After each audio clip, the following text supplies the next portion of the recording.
Welcome, everyone, to another episode of Wealth Architecture. I am your host, Jason Safford, founder of Exceptional Results Now, here with my co-host, Bruce Wernick, Hi, the everybody. founder and CEO of Wernick Financial Services. Excuse me, let me say that again, the founder of Wernick Financial Services. And last week, we talked about execution, Bruce. But this week, we're going to throw a curveball at everybody and ask the question, what do you do when your execution isn't working? Right. And I always like to think of Jim Rohn's quote when it comes to strategy and execution, that if you want to see a sunset and you start running east, you got a problem. And the question is, when do you realize that you got a problem and what do you do about it? Well, So, with that it's being said, definitely, yeah. Well, if you're running east, it's definitely when when you go into further into darkness, you're never going to find that sunset. What's going to happen is you're probably going to find sunrise at eventually, some right? point. Right. Exactly. It's like when you go so far right, you end up making a left. But Yeah. anyhow, yeah. So the what when you go into these your plans. We last week, like you said, we talked about our plans and making sure the plan is put in place, and we talked about the execution of it. We want to make sure that we're executing it. But part of the execution is reviewing it, right? Every 2, 3 years, you should always go back. You should find out where you are. They always say the best way to know where you're going is know where you're coming from. Um, and oddly enough, January 1st of this year, you could actually really honestly say hindsight's 2020. But anyhow, uh, Good one. Good thank you. one. Thank you. But it's important to That was good execution, by the way. thank you. It's good to know where you've gone, where you've come from, to know where you want to go. And you want to make sure that you don't make those same mistakes that you did in the past, to make sure that you are going further and that you are going in the where to reach your ultimate goal. Yeah.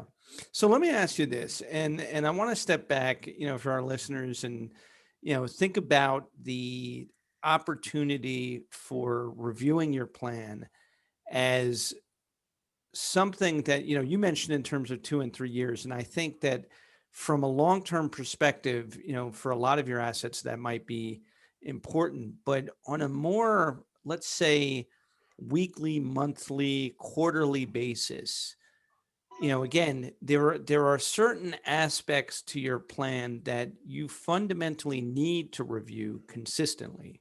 Right. So Because going back to the example of running east, you may eventually see a sunrise. You're absolutely right about that. And that could be of good consequence eventually. So if you're running for a long period of time, that that execution might get a result, and then you realize, oh, wait a second, I just saw a sunrise, now I want to see a sunset. I can turn around and follow the sun across the sky, right? right. But, you know, in order to correct the mistakes faster, to realize faster, how does somebody get into the details of their financial planning in a way that on a weekly, monthly basis, they start forming habits Right. around that review?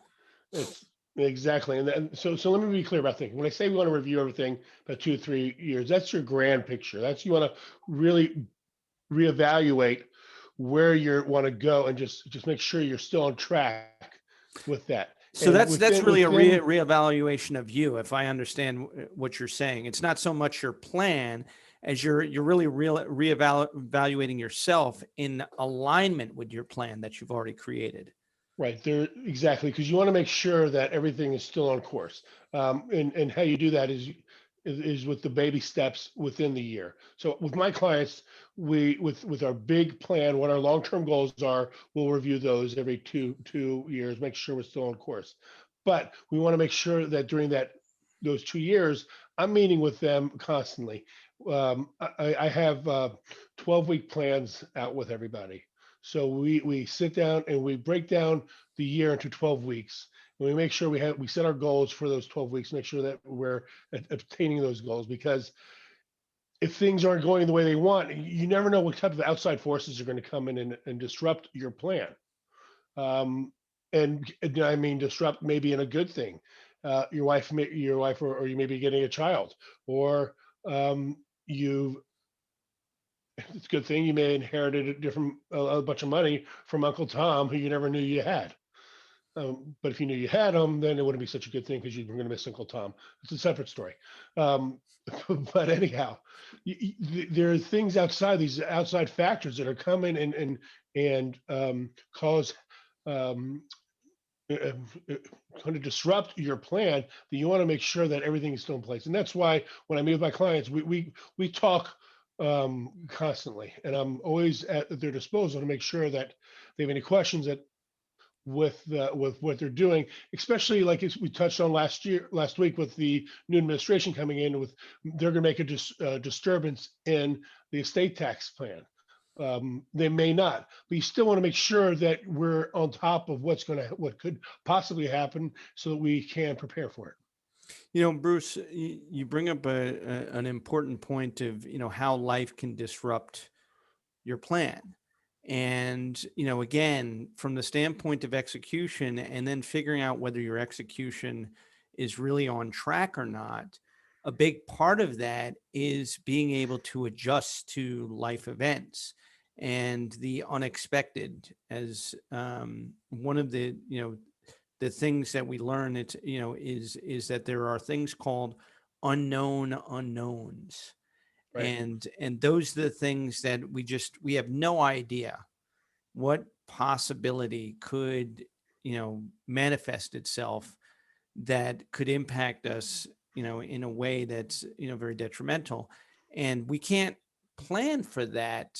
But what we can do is if we create a plan around reviewing with the expectation that unexpected events are going to eventually occur, we can be a little bit more on top of whether we're executing right or not wrong. Now, that's a less tangible explanation.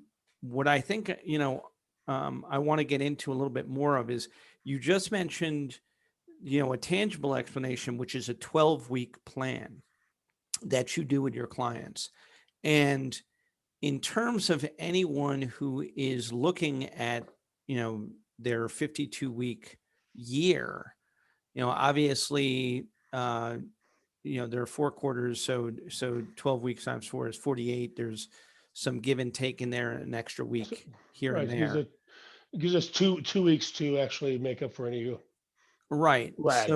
So that being said, what is the um, goal of that 12 weeks, and what happens in the process during that 12 weeks that helps somebody to really understand where they are?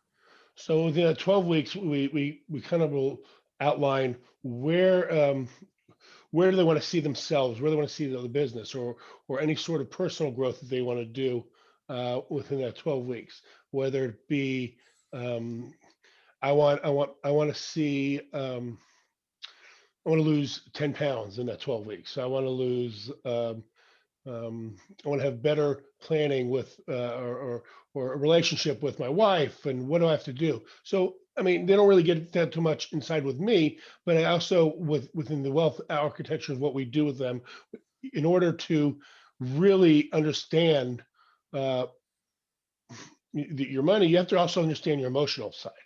Because a lot of times people will end up going off and doing things very emotionally. I mean, look what's happening in the market.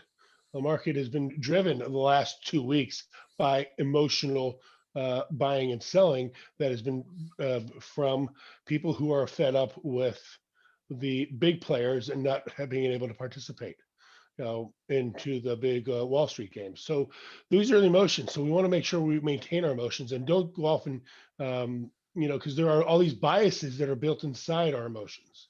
That's an incredible statement. So, you know, one of the things that I always try to talk about, and I've shared with you, and obviously is the overall objective of this show, is that your overall financial health is what creates your real wealth journey. How you're looking at your financial health, both from the income that you're bringing into your expenditures, and really at the end of the day what you have left over, not to play around with, as they say, but to really redirect in valuable ways that both help and protect yourself, as well as being able to help and protect others, and give back and impact humanity and society, and the planet. So, um, recognizing that uh, your 12-week plan uh, ha- has to really protect you against your own emotions Right. is one of the biggest things. So fundamentally, you're connecting your assets, your resources, your money to a plan that protects itself from your emotional um, misgivings or misdirection. So really, you're setting this up in a way. Every 12 weeks, you're looking at fundamentally, how do I carry this out and protect it from my emotions? Right. So, because so you're really protecting your plan from yourself. Exactly. And in each beginning of the 12 weeks, we go back to, you talked about the fundamentals. I think we mention this? I forgot who I was talking to. I know it's me and you maybe talking about John Wooden. Yes. And we talked about the first practice he held every year with the freshmen coming in, and to the seniors every year. The first practice they had, what they do, they spent the entire 3 hours tying their shoelaces, Yep. Putting their socks on putting and their learning how to shocks put their shoes on. shoes on. Exactly. And that was so to emphasize to everybody that we're not going to go far unless we know the fundamentals. We need Right. to know the basics. And it's also, even in my own practice, I have to do this. I have to remind myself all the time. I have to go back to doing the basics, the fundamental things that got me to become a successful person in what I'm doing. You have to go back and just make your phone calls and go out and still go out and reach out to people and go back to the fundamentals and just be yourself and be the honest, be the true person that you are. That's what's That's going to really get people to yeah. appreciate that. That's and it's so important that we look at this from the standpoint of, again, the the challenge with executing is, you're not always going to do the right thing, and you need to be able to very quickly identify and adjust when you're not executing well. And the first thing is, obviously, you have to take action and execute.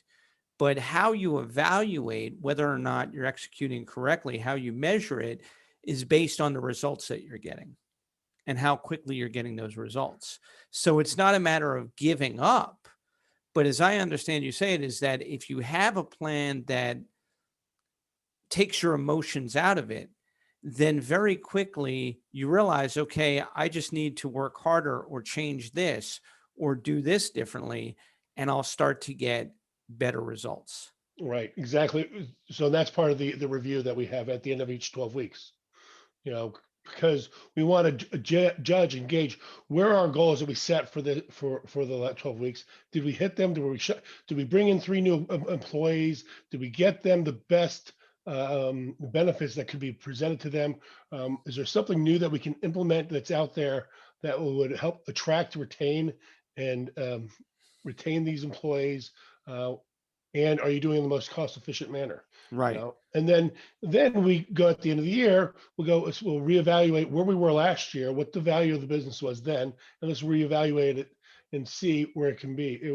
And I'm able to do these free evaluations of the businesses, and that's something we'll talk about down the road, is knowing what your value of the business is. Yeah. So now we're really getting to understand that the plans are actually plans within plans. So you have your short-term plan, your 3 month or quarterly plan that, you even have more of a weekly or monthly set of tasks that, are measurements. And the more you get them done is obviously the more that you're able to line up your quarterly goals and see how successful you are on a quarterly basis. And then you have your yearly plan, which is based on, again, not only how you hit those goals, but how other impacts to your business transformed those goals into other opportunities, or challenges, which are also opportunities. And then you Exactly. have your long-term goal, which is how you align with all of your goals going forward, because you may have changed. You may have different, situations. You may have had life impacting events that now, after a couple of years, you're looking at everything differently and saying, you know what, the goals that I had, we either, blew them away and I've got to come up with new goals, or the goals that I have are really not what I'm interested in anymore.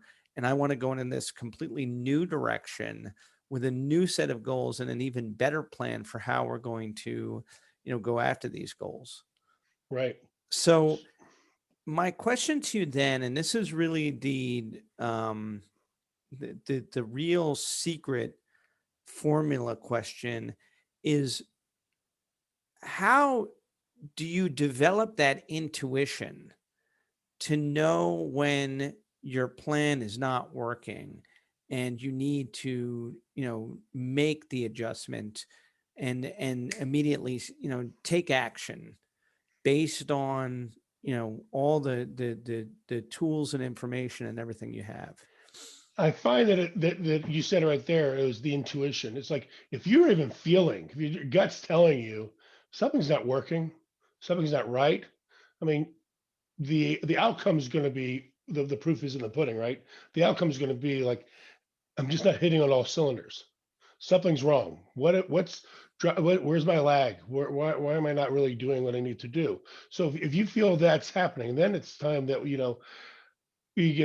will sit down and reevaluate what's wrong. Why aren't you really doing what you need to do? Um, and then it's like, do we bring another party in? Do we bring in someone like you, Jason, to come in and really go into the deep dive of more of the emotional, more of what's the driving them, the factor, make sure that's not happening. Yeah, and I think that, the other side of this that, really could be explored is that as you design your plan and execute, the reality of things not going right is going to happen. But it's really, this is where plan B, C, D, the contingencies come in. Right. But also the fact that, are we really looking at the challenges as opportunities when our plan's not really working right, and saying, hey, maybe part of the problem, is me, or maybe the part of the problem is what I'm focused on really doesn't fit with what it is that I'm truly trying to, achieve. And that gets into the heart of, you know, did you design the plan really with the best end in mind for yourself, or did you design the plan with the best result for the resources themselves? And Exactly. that's a big challenge. So I was talking to a new client I'm working with yesterday, and she was all gung ho about taking out, working with a certain carrier who no longer is offering products in the United States, but that's what who she knows of, and she was very excited about. That's all she wanted to do was work with them. But then I had to explain to her. I go, things have changed in the marketplace. She had let her her plan lapse that she had had. Um, but she was really interested and she was really concerned on getting this back in place, but had to be back with this one carrier. I said, well, they no longer offer it. Well, here's another opportunity, and here's why this is going to be better for her because of the fact that um, she's going to have the protection that she needed, but she didn't realize is that she's getting older. She's going to need the cost of long-term care incorporated into it. So a lot of these carriers now are offering a lot of policies with long-term care riders on them for additional fees. I was able to find another carrier out there that doesn't have the fee, but it's part of their basic policies. And she was very excited about that. But had she not, this is a perfect example of where something went wrong in her plan. She didn't fund it. Things weren't going well. It lapsed. She would put a lot more money into something that now she has the opportunity to go after something else that has a little bit more of what she needs as she gets older, and she can take that money and put it into this sort of a plan that's going to give her that sort of protection and the protection down the road in case she needs long-term care. If she doesn't need long-term care, nursing home or a home aide or something like that, she has that cash to use to help her in her retirement. Bruce, I want to thank you so much for this conversation because it opens the door for, the next couple of weeks in terms of even those long-term planning opportunities. And, for our listeners, I want to thank everybody for today's conversation and tuning in. Bruce, where can everybody find you? And as always, thank you so much for the time. My pleasure. I'm glad you. Thanks for putting this together. And it's truly an honor working with you. I enjoy our podcast here. People looking for me, you can always find me at Wernick Financial Services or planprotectgrow.info. Awesome. And for myself, our company is Exceptional Results Now. You can find us at exceptionalresultsnow.com. And I am Jason Safford, founder and CEO. And as always, if you have read my book or you're interested in being exceptional, remember that you're only one win away. Thank you. Thank you.